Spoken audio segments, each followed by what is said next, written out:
નમસ્કાર મિત્રો, અમારા વિડીયોમાં આપ સૌનું હાર્દિક સ્વાગત છે.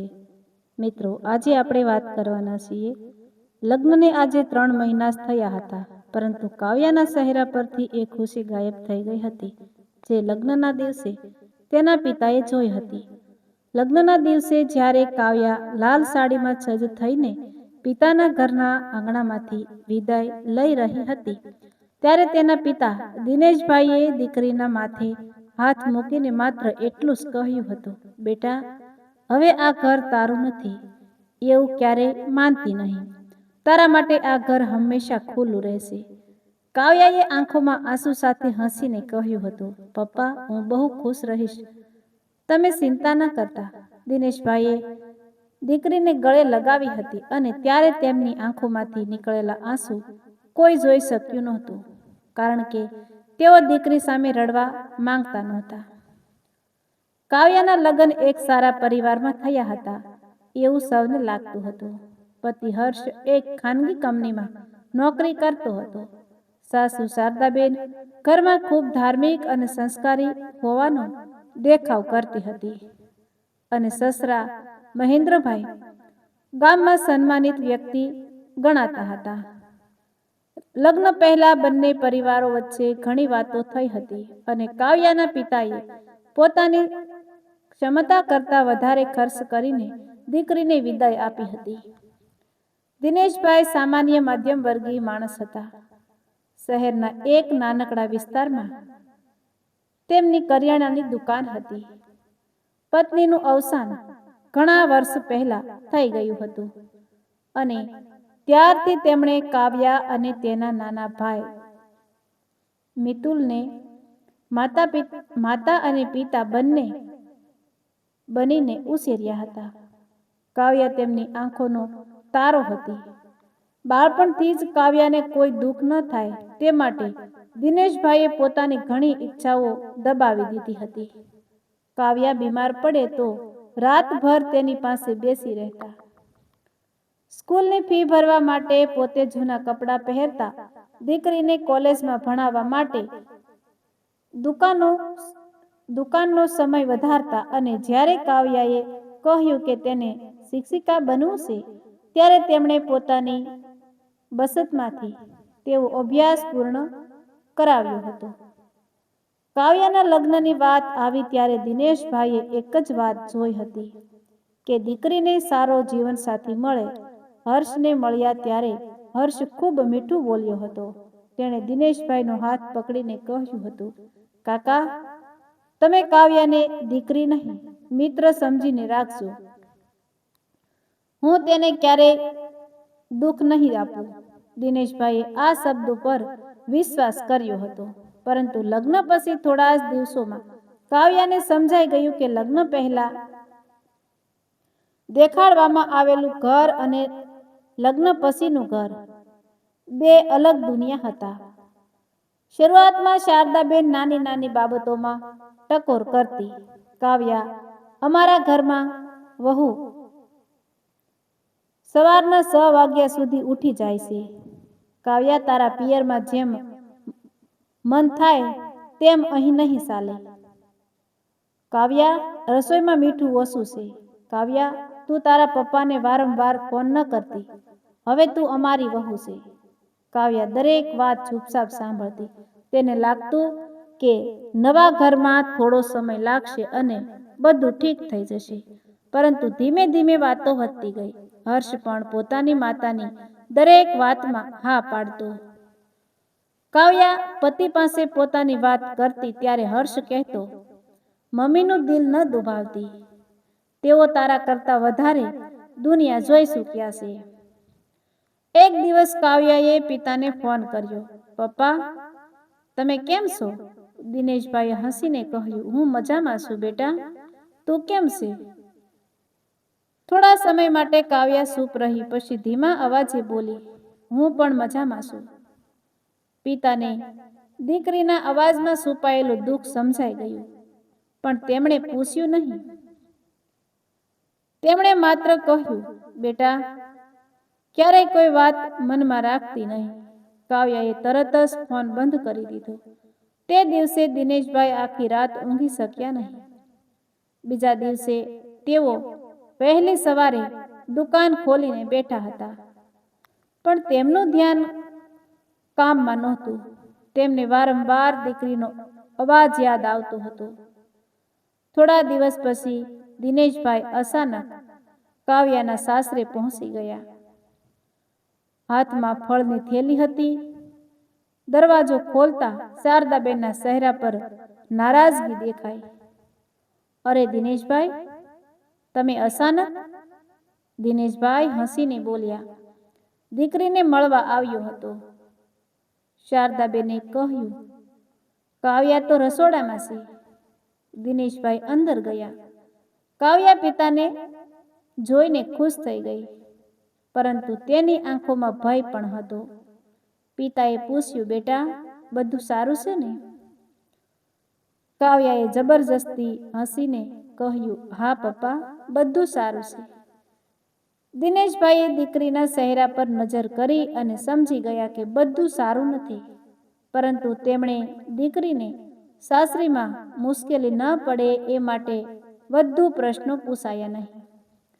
તેઓ થોડા સમય પછી પાછા જતા રહ્યા. ત્યારથી દિનેશભાઈ લગભગ રોજ કાવ્યાના સાસરે જવા લાગ્યા.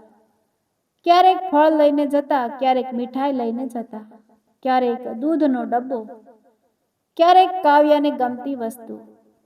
પાડોશીઓને લાગતું કે પિતા દીકરીને બહુ પ્રેમ કરે છે, એટલે રોજ મળવા જાય છે, પરંતુ હકીકત કંઈક બીજી હતી.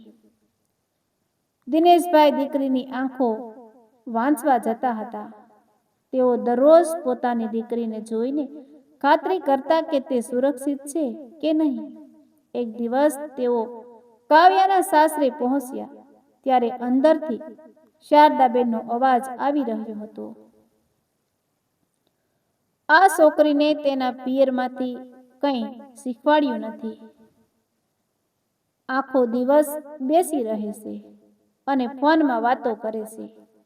કાવ્યાએ ધીમેથી કહ્યું, મમ્મી, હું તો રસોડાનું કામ કરી રહી હતી. શારદાબેન ગુસ્સે થઈ બોલી, મને જવાબ આપે છે?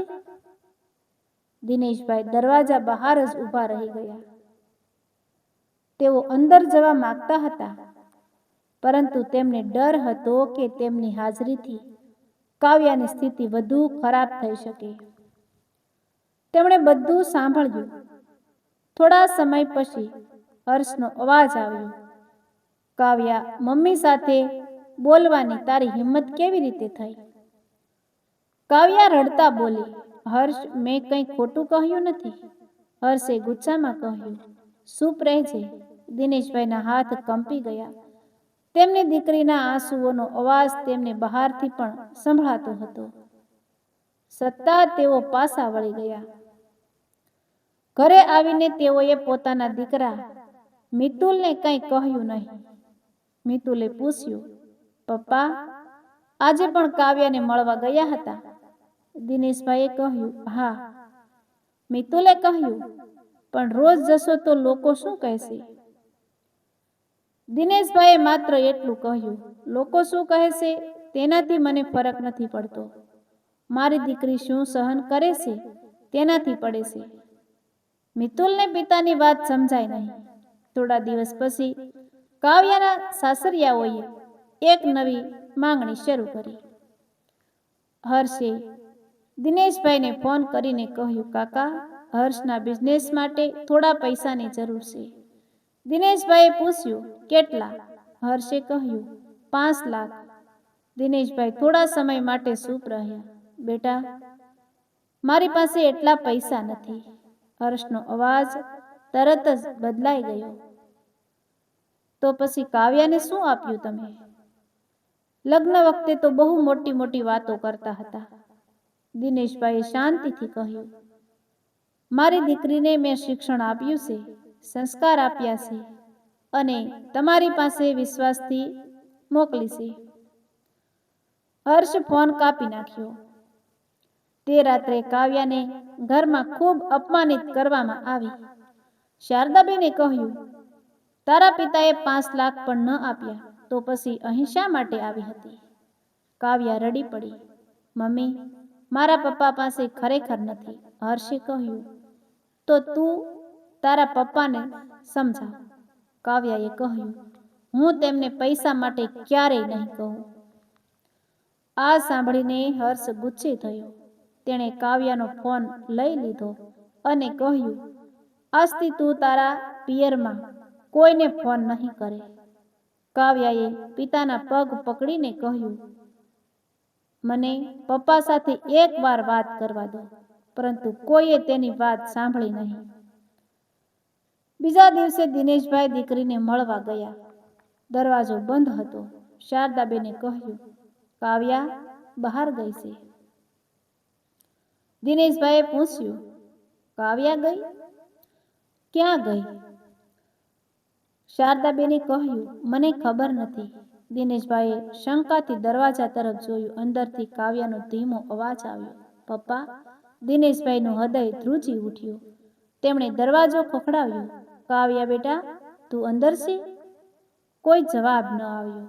દિનેશભાઈએ શારદાબેન તરફ જોયું. દરવાજો ખોલો. શારદાબેને કહ્યું, આ અમારા ઘરની વાત છે. દિનેશભાઈએ પહેલી વાર કડક અવાજમાં કહ્યું, એ મારી દીકરી છે. હર્ષ બહાર આવ્યો અને બોલ્યો, કાકા, તમે રોજ રોજ અહીં આવીને વાતાવરણ ખરાબ કરો છો. હવે પછી અહીં આવવાની જરૂર નથી. દિનેશભાઈએ હર્ષની આંખોમાં જોયું. હું રોજ અહીં આવું છું કારણ કે મારી દીકરી મને કહેતી નથી કે તે દુઃખી છે, પરંતુ તેની આંખો મને બધું કહી દેશે. હર્ષે ગુસ્સામાં કહ્યું, તમારી દીકરીને અમે રાખી રહ્યા છીએ, ઉપકાર નથી કરી રહ્યા. દિનેશભાઈએ કહ્યું, મારી દીકરી કોઈ વસ્તુ નથી જેને તમે રાખો છો. તે માણસ છે, તમારી પત્ની છે. વાત વધવા લાગી. આખરે દિનેશ ત્યાંથી ચાલ્યા ગયા. પરંતુ ઘરે પહોંચ્યા પછી તેમણે એક નિર્ણય લીધો. તે રાત્રે તેમણે પોતાની જૂની લોખંડની પેટી ખોલી.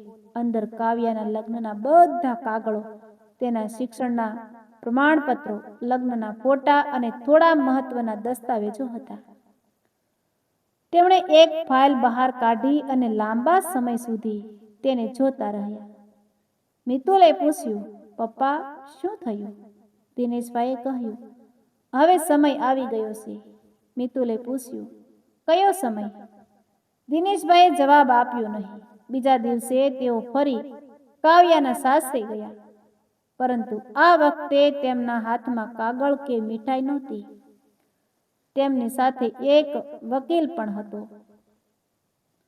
શારદાબેન દરવાજા પર આવીને બોલી, આજે વકીલને લઈને આવ્યા છો? દિનેશભાઈએ કહ્યું, હા. હર્ષ બહાર આવ્યો. શું થયું? દિનેશભાઈએ કહ્યું, મારી દીકરીને મળવા આવ્યો છું. હર્ષે કહ્યું, કાવ્યા અહીં જ છે. દિનેશભાઈએ કહ્યું, તો તેને મારી સામે લાવો. કાવ્યા બહાર આવી. પિતાને જોઈને તેની આંખોમાંથી આંસુ વહેવા લાગ્યા. દિનેશભાઈએ પૂછ્યું, બેટા, તું મારી સાથે ઘરે આવવા માંગે છે? કાવ્યા પતિ અને સાસુ તરફ જોવા લાગી. હર્ષે ગુસ્સે કહ્યું, જો તું આજે પિયર ગઈ તો પાછી આવવાની જરૂર નથી. દિનેશભાઈએ દીકરી તરફ જોયું અને કહ્યું, બેટા, હું તને કોઈ નિર્ણય માટે મજબૂર નહીં કરું. તું જે ઈચ્છે તે કર. કાવ્યા ઘણા સમય સુધી ચૂપ રહી. પછી તેણે ધીમેથી કહ્યું, પપ્પા, હું તમારી સાથે ઘરે આવવા માંગુ છું. આ સાંભળતા જ શારદાબેન શીશ પાડી, આ છોકરી અમારું ઘર બગાડવા આવી છે. હર્ષે કાવ્યાનો હાથ પકડવાનો પ્રયાસ કર્યો, પરંતુ દિનેશભાઈ વચ્ચે આવી ગયા. હાથ ન લગાવશો મારી દીકરીને. હર્ષે કહ્યું, તમે મને ધમકી આપો છો? દિનેશભાઈએ શાંતિથી કહ્યું, ના, હું તમને ચેતવણી આપું છું કે હવે મારી દીકરી પર કોઈ જુલમ નહીં થાય. કાવ્યા પિતાની સાથે ઘરે આવી ગઈ.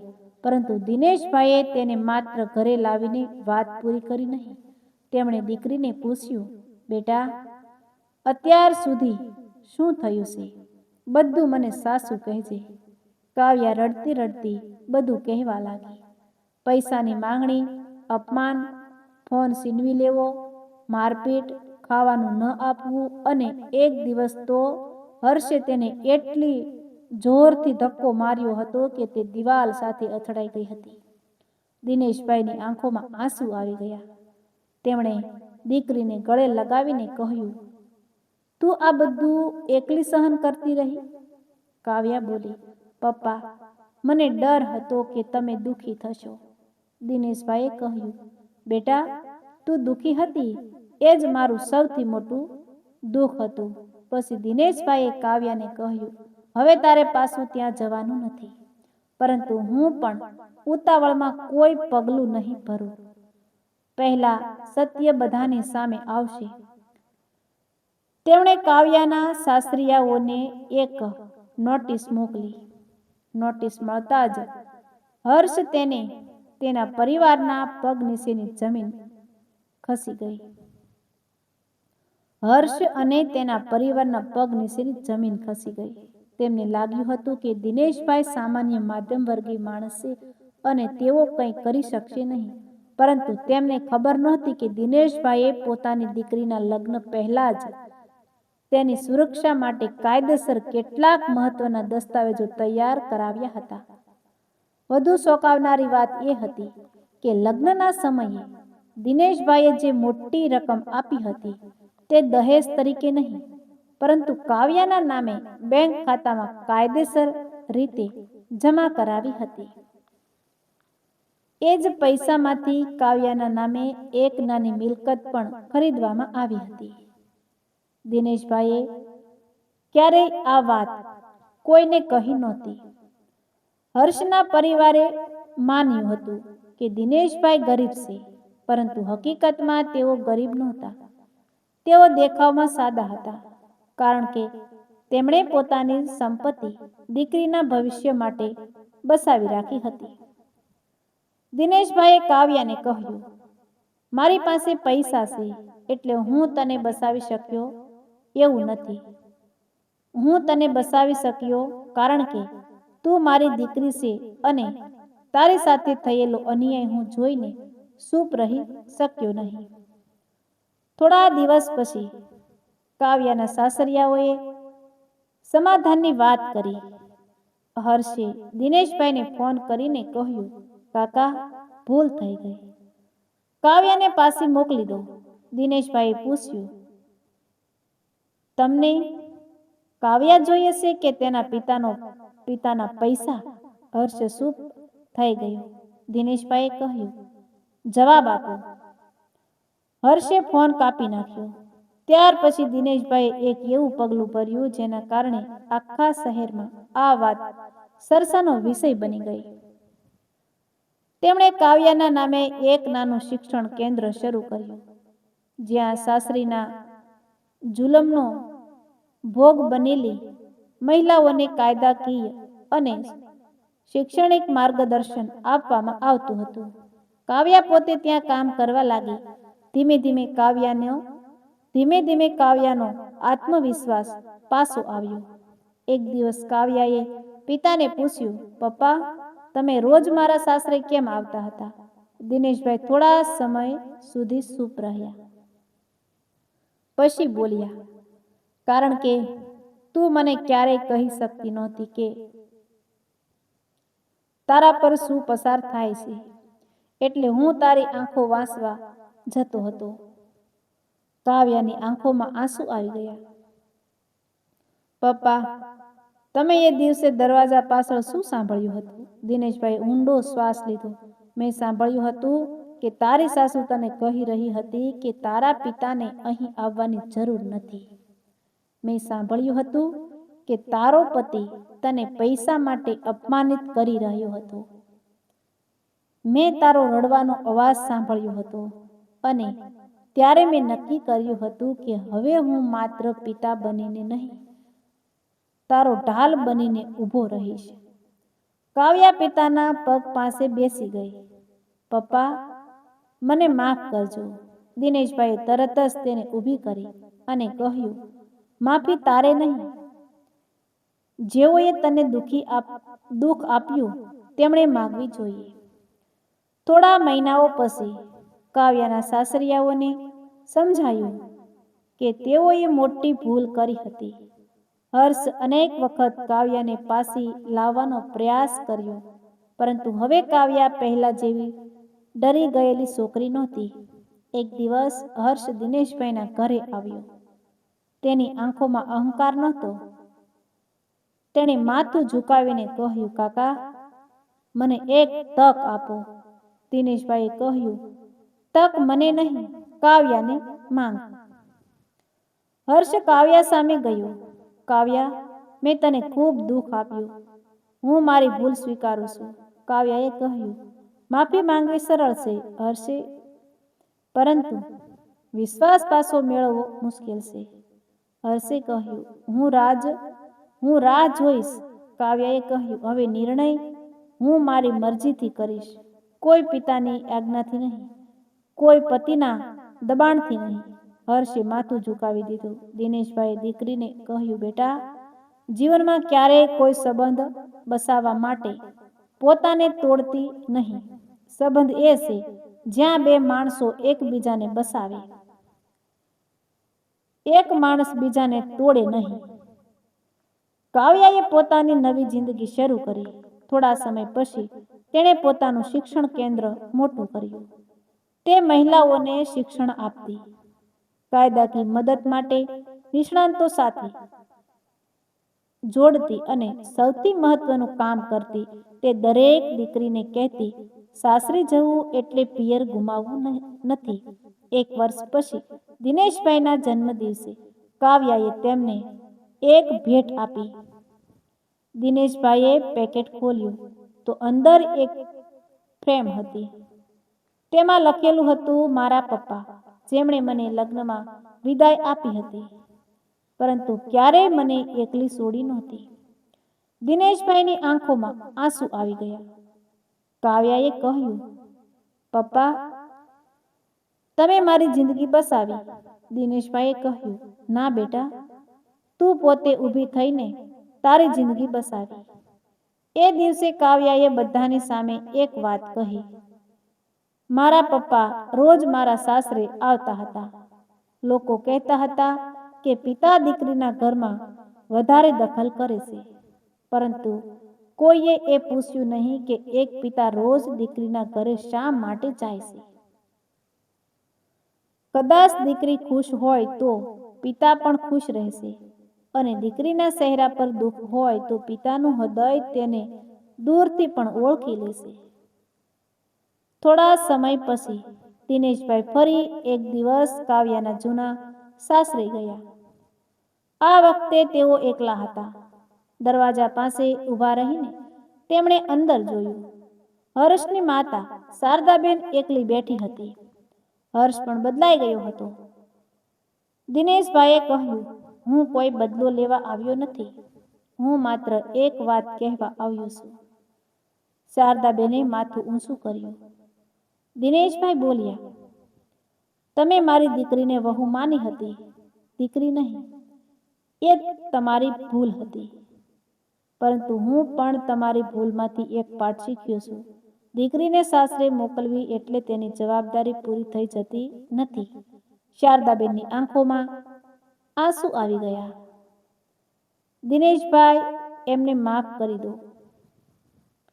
દિનેશભાઈ, અમને માફ કરી દો. દિનેશભાઈએ કહ્યું, માફી મને નહીં, કાવ્યાને માંગજો. પછી તેઓ પાછા ફરવા લાગ્યા. દરવાજા સુધી પહોંચ્યા ત્યારે તેમની આંખો ભીની થઈ ગઈ. તેમને યાદ આવ્યું કે એક વખત તેઓ આ જ દરવાજાની પાછળ ઊભા રહીને પોતાની દીકરીનો રડવાનો અવાજ સાંભળતા હતા. તેમણે ધીમેથી પિતાને કહ્યું, આટલો જુલમ સારું થયું કે હું બારણાની પાછળ ઊભો રહીને બધું સાંભળી ગયો. હવે જો આ દીકરી ક્યારેય કોઈના જુલમ સામે ચૂપ રહેશે નહીં. દિનેશભાઈ ઘરે પાછા આવ્યા. ત્યારે કાવ્યા બહાર તેમની રાહ જોઈ રહી હતી. તેણે પૂછ્યું, પપ્પા, તમે ક્યાં ગયા હતા? દિનેશભાઈએ સ્મિત કરીને કહ્યું, એક જૂનું અધૂરું કામ પૂરું કરવા. કાવ્યાએ પોતાનો હાથ પકડી લીધો. કાવ્યાએ પિતાનો હાથ પકડી લીધો. બંને થોડા સમય સુધી કંઈ બોલ્યા નહીં, કારણ કે કેટલાક સંબંધોમાં શબ્દોની જરૂર નથી પડતી. એક પિતા દીકરીને જન્મ આપે છે, તેને ઉછેરે છે, પછી લગ્નના દિવસે સમાજની રીત મુજબ તેને બીજા ઘરે મોકલે છે. પરંતુ સાસો પિતા દીકરીને ક્યારેય પોતાના દિલમાંથી વિદાય આપતો નથી. અને આ જ વાત દિનેશભાઈએ પોતાની જિંદગીથી સાબિત કરી હતી કે દીકરીનું ઘર બદલાઈ શકે, દીકરીનું સરનામું બદલાઈ શકે, પરંતુ પિતાનું હૃદય ક્યારેય બદલાતું નથી. જો દીકરી હશે તો પિતા દૂર બેઠો હોવા છતાં ખુશ થઈ જાય છે, અને જો દીકરી રડે તો દુનિયાની ભીડમાં પણ પિતાને એ રડવાનો અવાજ સંભળાઈ જાય છે. કાવ્યા હવે પોતાની જિંદગીમાં મજબૂત બની ગઈ હતી, પરંતુ તેના માટે સૌથી મોટું સુરક્ષિત સ્થાન આજે પણ તેના પિતાનું ઘર જ હતું. અને દિનેશભાઈ દરવાજા પર ઊભા રહીને પોતાની દીકરીને જોઈને મનમાં એક જ વાત કહેતા હતા, બેટા, તને પરણાવી છે, તને છોડીને નથી. બેટા, તને પરણાવી છે, તને છોડીને નથી દીધું. આ કથા આપણને કેટલું શીખવે છે કે દીકરીના લગ્ન પછી પિતાની જવાબદારી પૂરી થતી નથી. દીકરીને સાસરે મોકલવી એ એક નવા સંબંધોની શરૂઆત છે. દીકરીને તેના દુઃખમાં એકલી છોડી દેવી નહીં. અને જો કોઈ દીકરી પોતાના ઘરમાં જુલમ સહન કરી રહી હોય તો તેને ચૂપ રહેવાનું શીખવાડવાને બદલે તેની વાત સાંભળવી જોઈએ. કારણ કે ક્યારેક એક દીકરી માત્ર એટલી રાહ જોઈ રહી હોય છે કે કોઈ તેની આંખોમાં જોઈને પૂછે, બેટા, સાસુ કહે છે, તું ખુશ છે? તું ખુશ છે ને? અને જ્યારે એ પ્રશ્ન સાસા દિલથી પૂછાય છે ત્યારે કદાચ વર્ષોથી બંધ રહેલા આંસુઓનો દરવાજો ખુલી જાય છે. દિનેશભાઈએ પણ એ જ કર્યું હતું. તેમણે દીકરીને માત્ર પિયરમાં પાછી લાવી નહોતી, તેમણે તેની અંદરથી ડર કાઢીને આત્મવિશ્વાસ પાછો આપ્યો હતો. અને એ જ તેમના જીવનનું સૌથી મોટું પગલું હતું. તો મિત્રો, જો વિડીયો પસંદ આવ્યો હોય તો લાઈક, શેર અને સબસ્ક્રાઈબ જરૂર કરી દેજો આવા જ નવા વિડીયો જોવા માટે.